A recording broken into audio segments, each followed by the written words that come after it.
माननीय बाबूलाल मरांडी हैं, जिन्होंने सरना धर्म जो है उसको नकारते हुए राज्य के सारे आदिवासियों को 2003 में कहा सारे आदिवासी सनातन हिंदू हैं। आज उनको कैसे गोवा सरकार ने बहुत ही चालाकी सतीरी गेम किया है। नियमावली आप उठा के देखिएगा, एक चैप्टर जो पिछले से है कि जो सरना पूजा करता है उसको छोड़ के जो है कि बाकी सब आदिवासी नहीं है, और उनका मकसद यही है कि झारखंड में नफरत फैलाइए। और कि यह दुर्भाग्य है, ये कह रहे हैं कि ग्राम सभा दावा कर सकता है। आप मान लीजिए, मतलब अभी झारखंड में जितना भी पब्लिक हियरिंग हो रहा है, जन सुनवाई हो रहा है, सीओ साहब के ऑफिस में हो रहा है।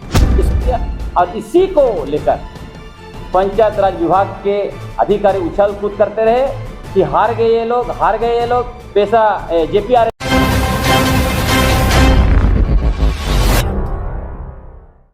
सामुदायिक संसाधनों पर मालिकाना हक के लिए विगत 250 वर्षों से चल रहे संघर्ष और बलिदान का यह पेशा नियमावली घोर अपमान है, क्योंकि इसमें स्वायत्तता जैसे चीज़ों को निकाल दिया गया है और पारंपरिक ग्राम सभाओं को जो मालिकाना हक मिलना चाहिए प्राकृतिक संसाधनों पर, सब चीज़ को जो है कि नदारद कर दिया गया है। दूसरी बात यह है कि पेशा नियमावली 2025 आदिवासी स्वायत्तता, स्वशासन और अबुआ दिसुम अबुआ राइज के सपने के ताबूत पर आखिरी कील साबित होगा, ऐसा हम लोग मानते हैं। इसलिए क्योंकि अबुआ सरकार ने जो भाजपा सरकार के द्वारा संविधान के अनुच्छेद 244(1), 243(m) और 254 का घोर उल्लंघन करते हुए राज्य के अनुसूचित क्षेत्रों में थोपे गए झारखंड पंचायत राज अधिनियम 2001 को ही पेशा नियमावली का कवर पहनाकर हमारे ऊपर फिर से थोपने का काम किया है। तीसरी बात यह है कि माननीय झारखंड हाईकोर्ट ने जनहित याचिका जो है वो संख्या 4456-2021-49 एवं 1589-2021 के मसले पर 29 जुलाई 2024 को राज्य सरकार को परमादेश में यह आदेश दिया था कि पेशा कानून 1996 की नियमावली बनाई जाए। माननीय हाईकोर्ट ने राज्य सरकार को नहीं कहा था कि आप जेपीआरए पेशा खिचड़ी नियमावली बनाइए, तो इन्होंने माननीय झारखंड हाईकोर्ट के आदेश का उल्लंघन किया है। चौथी बात यह है कि सुप्रीम कोर्ट और झारखंड हाईकोर्ट का कोई भी जजमेंट या आदेश नहीं है जिसमें कहा गया है कि झारखंड पंचायत राज अधिनियम राज्य के अनुसूचित क्षेत्रों के लिए संवैधानिक रूप से वैध है। हम यह बात इसलिए कह रहे हैं कि पंचायत राज विभाग के अधिकारी, पूर्व निदेशक मैडम निशा उरांव से लेकर बाद के अधिकारी इसी बात पर अड़े रहे, यहाँ तक कि पंचायत राज विभाग के प्रिंसिपल सेक्रेटरी वगैरह यही कहते रहे कि सुप्रीम कोर्ट और हाई कोर्ट का जजमेंट है जिसने जेपीआरए को कॉन्स्टिट्यूशनल वैध बना है। कोई जजमेंट नहीं है। ये लोग रेफरेंस किसको दे रहा है? Rakesh Kumar versus union of India, और दूसरा केस सुरीन जो झारखंड हाई कोर्ट का है। इसमें सिर्फ पेशा कानून का धारा 4G और O के बारे में है। कहीं भी जेपीआरए को झारखंड के अनुसूचित क्षेत्रों में वैध ठहराने की बात नहीं है। झारखंड पंचायत राज विभाग जो है पूर्ण रूप से झूठ बोल रहा है, बेबुनियाद जो कि तथ्य पेश कर रहा है और फर्जी नैरेटिव बना के इन्होंने जेपीआरए को असंवैधानिक तरीके से हमारे ऊपर थोपा है। जिसको झारखंड सरकार के द्वारा होटल रेडिसन ब्लू में पेशा कार्यशाला का आयोजन किया गया था। उस कार्यशाला में पंचायत राज विभाग के माननीय मंत्री श्रीमती दीपिका पांडे जी और भी 3 माननीय मंत्री थे, पंचायत विभाग के प्रिंसिपल सेक्रेटरी थे, कांग्रेस प्रभारी के राजू साहब थे। हमने अपनी बातें रखी। उसके बाद माननीय मंत्री और के राजू साहब इन्होंने न सिर्फ उस वर्कशॉप में लेकिन बाद में लगातार ये कहते रहे कि झारखंड का पेशा नियमावली अद्भुत नियमावली होगा। के राजू साहब ने तो यहां तक कहा जरूरत पड़ेगा तो हम अलग कानून लेके आ जाएंगे। हम लोग से वार्ता भी हुई और अंततः माननीय मंत्री महोदय ने बार बार कहा कि यहाँ का नियमावली जो है कि अद्भुत नियमावली होगा, बाकी अनुसूचित राज्यों से लोग आएंगे यहाँ का नियमावली देखने के लिए, वहाँ जो है कि उनको प्रेरणा मिलेगी। लेकिन अंत में खोदा पहाड़ निकली चूहिया।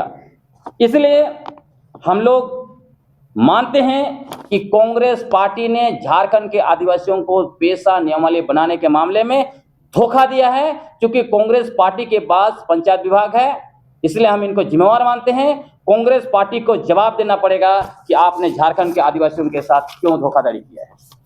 अंत में साथियों, झारखंड सरकार से हमारी मांग है, अबुआ सरकार से मांग है कि ये मांग जो है कि वो पूरा करे। पहला मांग हमारा है कि झारखंड उच्च न्यायालय के द्वारा जनहित याचिका संख्या 4456-2021-4921 एवं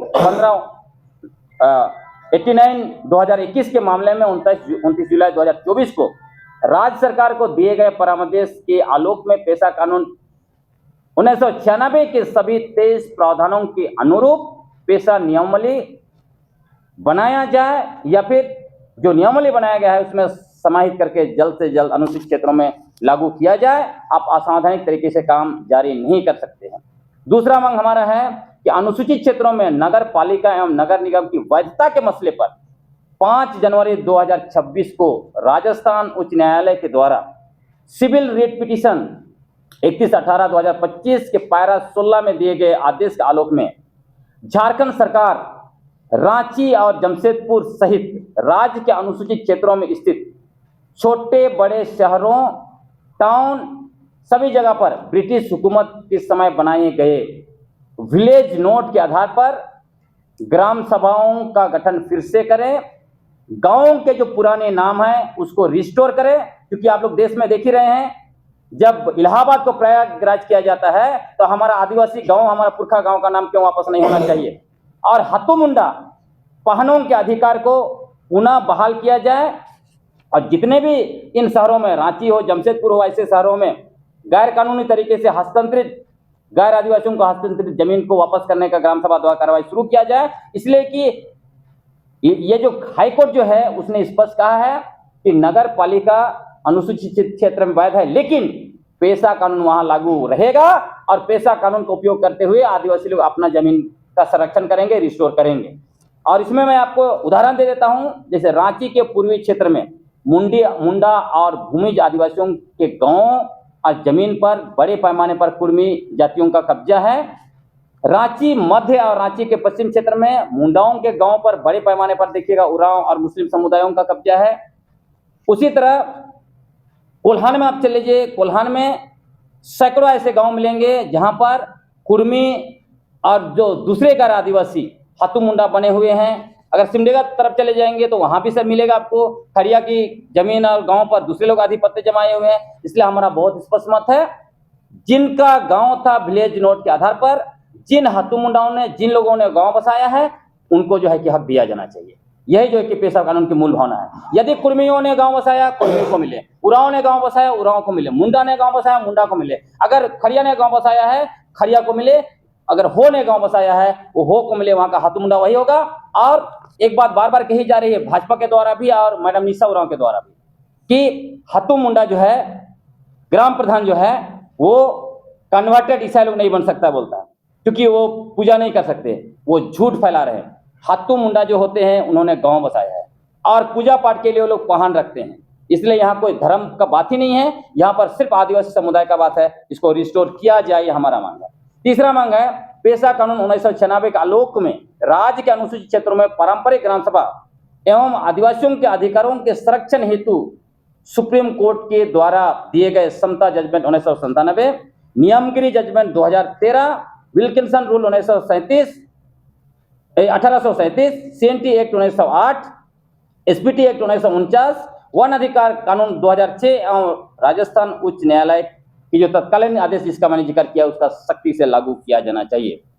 चौथा मांग हमारा है कि पेशा कानून 1996 का धारा 3 में दिए गए अपवाद एवं उपंतरणों के आलोक में आदिवासी रूढ़ी प्रथा के संरक्षण हेतु राज्य के वैसे अनुसूचित क्षेत्रों में पंचायत चुनाव, पंचायत व्यवस्था न थोपा जाए जहां पहले से ही पारंपरिक स्वशासन व्यवस्था कायम है, बल्कि वहां ज्यूरी मॉडल को लागू करते हुए पेशा कानून 1996 की मूल भावना पारंपरिक ग्राम सभाओं को शासन की शक्ति और अधिकार प्रदान किया जाए। क्योंकि अभी पेपर वगैरह में आ रहा है कि पंचायत चुनाव होगा वगैरह वगैरह, ये तो हमारे लिए हमारा व्यवस्था जो है कि खत्म हो जाएगा। इसलिए पारंपरिक स्वशासन व्यवस्था है, उसको बरकरार रखने के लिए काम किया जाना चाहिए। सिर्फ ये बोलने से नहीं होगा कि ग्राम सभाओं को हम अधिकार दे रहे हैं, सशक्त कर रहे हैं। आप न फाइनेंशियल अधिकार दे रहे हैं, न उसको शासन की शक्ति और अधिकार। तो अबुआ सरकार ने बहुत ही चालाकी सतीरी गेम किया है। नियमावली आप उठा के देखिएगा, एक चैप्टर जो पिछला मैडम निशा उरांव का ड्राफ्ट था, उसमें 8 समिति बनाने का उसमें व्यवस्था किया गया था। अभी का जो उन्होंने पारित किया उसमें 8 समिति को एकदम चैप्टर को ही हटा दिया, ताकि लोग ज्यूरी मॉडल को जो है कि मांग करेगा तो हम बोलेंगे तो यहाँ तो समिति गठन करने का कोई बात ही नहीं है। तो सोच लीजिए कि कितना ज्यूरी मॉडल से अबुआ सरकार डरी हुई है। लेकिन हम लोग छोड़ेंगे नहीं, कोई भी ग्राम सभा, पारंपरिक ग्राम सभा स्वीकार नहीं करे इसको। अभी पारंपरिक ग्राम सभा समन्वय समिति के अध्यक्ष उस पर बात करेंगे। पांचवा जो डिमांड हमारा हो यह है कि अपने निजी, आर्थिक और राजनीतिक हितों को साधने हेतु पेशा कानून 96 का सांप्रदायिकरण करते हुए संवैधानिक मूल्यों पर हमला करने वाले आदिवासी समुदायों, सामाजिक राजनीतिक अगुवा, संगठन और राजनीतिक दलों के ऊपर कानूनी कार्रवाई किया जाना चाहिए। कहने का मतलब कोई भी नफरत ना फैलाए, क्योंकि आप जो है कि जो भी डिमांड कीजिए दिक्कत नहीं है, आप डेमोक्रेटिक तरीके से डिमांड कीजिए, चाहे वो डिलिस्टिंग का हो, चाहे रूढ़ी प्रथा परंपरा, जिस पर भी बात कीजिए, लेकिन दूसरे समुदाय को निशाना बनाते हुए, नफरत फैलाते हुए सिर्फ अपने निजी राजनीतिक और आर्थिक हितों को साधने के लिए ये सब करेंगे, ये सही नहीं है, ये संवैधानिक नहीं है, ये संविधान के बेसिक प्रिंसिपल के खिलाफ है।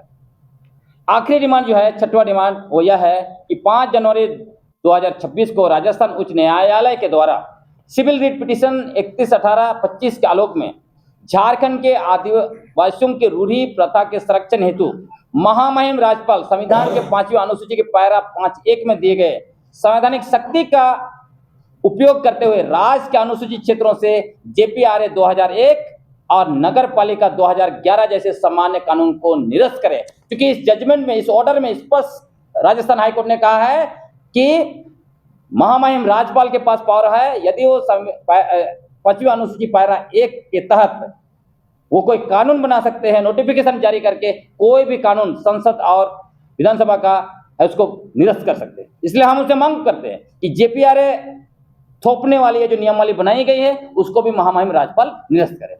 अब हमारे पारंपरिक ग्राम सभा समन्वय समिति के संयोजक माननीय बाबूलाल मरांडी हैं, जिन्होंने सरना धर्म जो है उसको नकारते हुए राज्य के सारे आदिवासियों को 2003 में कहा सारे आदिवासी सनातन हिंदू हैं। आज उनको कैसे जो है कि सरना आदिवासी याद आ रहे हैं, सरना धर्म कैसे याद आ रहा है, कैसे आदिवासी रूढ़ी प्रथा और परंपरा उनको याद आ रहा है, ये उनको जवाब देना पड़ेगा। ऐसा नहीं चल सकता है। यही बाबूलाल मरांडी हैं, जब आदिवासियों ने अपना जमीन बचाने की बात की तब जो है कि कोइलकारों में गोली चलवाया, जहां 8 आदिवासी लोग जो है कि शहीद हुए। तो इसलिए जो है कि उनको अपने गिरेवान में झांकना चाहिए पहले। दूसरे मुख्यमंत्री आजकल जो हालांकि जेएमएम से गए हैं, पूर्व मुख्यमंत्री चंपाई सोरेन, वो भी आजकल रूढ़ी प्रथा परंपरा और जो है कि डिलिस्टिंग धर्मांतरण पर खूब ज्ञान बांट रहे हैं। लेकिन हम याद दिलाना चाहते हैं उनको, सिर्फ उनका दाहिना हाथ उठाने के लिए बोलिए मानिए चंपाई सोरेन जी को, पूरा हाथ में जो है कि लाल धागा बांध के भरे पड़े हैं। क्या ये सरना आदिवासी हैं? जब खुद आप जो है कि सनातन हिंदू धर्म में सराबोर हैं, आपने रूढ़ी प्रथा परंपरा को त्याग दिया है और नफरत फैलाने के लिए आप धर्मांतरण और जो है कि डिलिस्टिंग और इसका नाटक करेंगे, ये नहीं चल सकता है। हम यह भी याद दिलाना चाहते हैं पूर्व मुख्यमंत्री रघुवर दास जी को, वो भी इन दिनों खूब रूढ़ी प्रथा परंपरा की बात कर रहे हैं। उनको हम याद दिलाना चाहते हैं जब 2014 से 2019 तक उनका शासनकाल था, क्या किया? भूमि अधिग्रहण में पारंपरिक ग्राम सभाओं का 80% जो से था उसको घटाकर 30% किया था। ग्राम सभाओं का अधिकार छीना, लैंड बैंक बनाया, जो मैं पहले भी बोला, सरना, मसना, देसावली, सारा चीज को मैंने खूंटी जिला का निकाला। सिर्फ एक ही जिला का आप सोचिए कि 541 सरना स्थल को लैंड बैंक में डाला। पूरे राज्य का अगर हम लैंड बैंक का निकालेंगे तो कितने सरना स्थल, कितने देसावली, कितने जहातन, कितना सरना मसना को डाला है उन्होंने। और आज जो है कि कह रहे हैं वो हृदय से बन रहे हैं सरना आदिवासियों का। उन्हीं के शासनकाल में आपको याद होगा CNT SPT कानून का जो विरोध हो रहा था, वो जब ऑर्डिनेंस लाए थे, पुलिस फायरिंग हुआ, सैकों में गोली चलवाई उन्होंने और अब्राहम मुंडू की हत्या हुई, वहां पर पुलिस फायरिंग में मौत हुई। उसके बाद भी उन्होंने नहीं सुना आदिवासियों का। 3 मिनट में जो है विधानसभा में बिना कुछ बहस कराए CNT SPT कानून को संशोधन कराया। आप सोचिए, दोनों कानून हमारे पुरखों के खून से लिखे गए दस्तावेज हैं, इसके लिए हजारों लोग शहीद हुए हैं। उन दस्तावेजों को उन्होंने 3 मिनट में संशोधन करवाया। और उसी के बाद देखिए, जब हमारे आदिवासी खासकर मुंडा लोग 200 गांव में पत्थलगड़ी किया, ये कहते हुए कि 5वीं अनुसूची हमारा रक्षा नहीं कर सकता, पेशा कानून, CNT एक्ट या जितने भी कानून बनाए गए हैं कोई हमारा रक्षा नहीं कर सकता, इसलिए जो है कि हम क्या करेंगे, हम जो है कि पत्थलगाड़ी करेंगे अपनी गांव, अपना जमीन, अपने इलाका को संरक्षण करने के लिए। यही तत्कालिक मुख्यमंत्री माननीय रघुवर दास ने 11,109 लोगों पर देशद्रोह का मुकदमा करवाया। उसके बाद घगरा गांव में पुलिस फायरिंग हुई जिसमें बिरसा मुंडा शहीद हुए।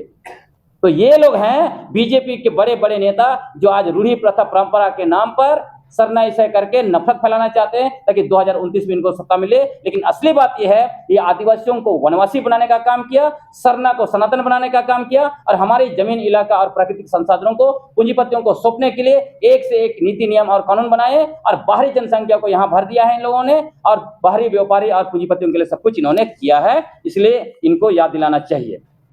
क्योंकि यदि आप एवोल्यूशन थ्योरी को देखेंगे या DNA रिपोर्ट जो अवेलेबल है उसको देखेंगे तो बहुत स्पष्ट है कि हमारे पुरखे जो भी थे 65,000 इनफैक्ट 70,000 साल पहले जो आउट ऑफ अफ्रीका थ्योरी है, वहाँ से निकल के दुनिया के अलग अलग हिस्से में गए और यहाँ भी आए। 65,000 साल पहले यहाँ पर आए और उसके बाद में भी आए।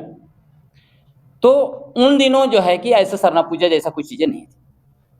और सरना पूजा की खोज भी हमारे पुरखों ने खुद किया शिकार करते समय, कि जब उनको लगा कि शिकार करते करते उनको लगा हमारा भगवान कौन है या हमारा भगवान कहाँ रहता है, तब उन्होंने तीर छोड़ा। उसके बाद वो हुई। दूसरी बात यह है कि झारखंड की अगर आप बात करेंगे तो यहाँ सबसे पहले जो है आप देखेंगे गांव बसाने का जो इतिहास मिलता है, खासकर इधर मध्य छोटानागपुर में, तो मुंडाओं का मिलता है। और वो भी सरना पूजा मतलब बोंगा पूजा कब करते हैं, गाँव बसाने के बाद। कई जगह गाँव बसाया तब उनको लगा कि कुछ अशुभ होने लगा, तो उनको लगा कुछ तो गलत हुआ है, हमने साथ यहाँ पे पूजा नहीं किया, कोई ऐसा शक्ति है जिसको हमने जगह नहीं दिया है, तब जाकर सरना पूजा की शुरुआत होती है। तो इसलिए ये कह देना कि जो सरना पूजा करता है वही आदिवासी है, तो ये तो कुर्मी महतो के लिए तो आसान कर दिया। फिर सरना पूजा करेंगे एसटी हो जाएंगे। जितने भी बाहर के लोग झारखंड में हैं अभी, वो सारे लोग सरना पूजा करेंगे, बोलेंगे अब तो हम आदिवासी हो गए, सारा CNT SPT कानून हम पर लागू नहीं होगा, उस तरह से आदिवासी का जमीन हम ले पाएंगे। तो ये सब नैरेटिव मूलतः जो बनाया जा रहा है वो सिर्फ इसलिए बनाया जा रहा है ताकि जो भी नैरेटिव बना रहे हैं वो आम आदिवासियों को भ्रम में डाले और सत्ता में आए। और आप जानते हैं कि झारखंड में बीजेपी ने सरना ईसाई के नाम पर, धर्मांतरण के नाम पर और डिलिस्टिंग नया उसी को लेके आया, उसके नाम पर जो है कि 13 साल 63 दिन शासन कर दिया। अब वो सत्ता से दूर हैं। अब उनको लगता है कि इसी के बनिस्पत यही सरना ईसाई रूढ़ी प्रथा परंपरा को जो है कि डिलिस्टिंग, इसी को नफरत का सीढ़ी बनाइए और उस सीढ़ी से सत्ता तक जाइए। ये क्या कहना चाहते हैं कि कांग्रेस के वरिष्ठ नेता की पुत्री जो है नेता हो रहा हूँ भाजपा की लाइन पर जा रही है? बिल्कुल, वो खुद भी जा रहे हैं।